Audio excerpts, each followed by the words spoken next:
सुनंदन लेले sir थेट दुबईहून आपल्यासोबत आहेत। सुनंदन लेले सर, 111 चेंडू 100 धावा नॉट आउट, ज्याच्यामध्ये फक्त 7 चौकार, म्हणजे एक डिसिप्लिन्ड इनिंग होती विराट कोहलीची। आणि ज्या पद्धतीने त्याने खास करून तुम्ही जसं म्हणालात की जी पार्टनरशिप झाली श्रेयस अय्यर बरोबर, तिथे कुठेतरी पाकिस्तानने मॅच सोडल्यासारखी वाटत होती। अश्विन आज त्याने कुठला धोकाच पत्करला नाही, मोकळ्या जागेत बॉल मारला, पळून धावा काढल्या, त्याच्यात तर तो तरबेज आहेच।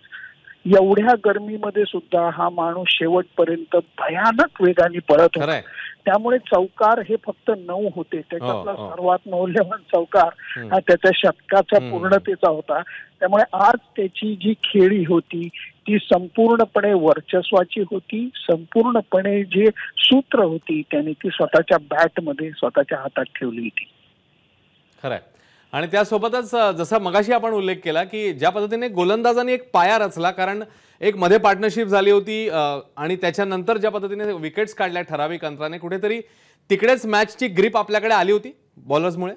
100%, कारण काय आहे, सुरुवातीला अश्विन बॉल थोडासा थांबून येत होता आणि त्याचा फायदा घेऊन आपल्या फिरकी गोलंदाजांनी इतकी सुंदर गोलंदाजी केली की त्यामुळे एक जाळं पसरलेलं होतं त्यांनी पाकिस्तानी फलंदाजांवरती, आणि त्याच्यात ते बरोबर अडकत गेले।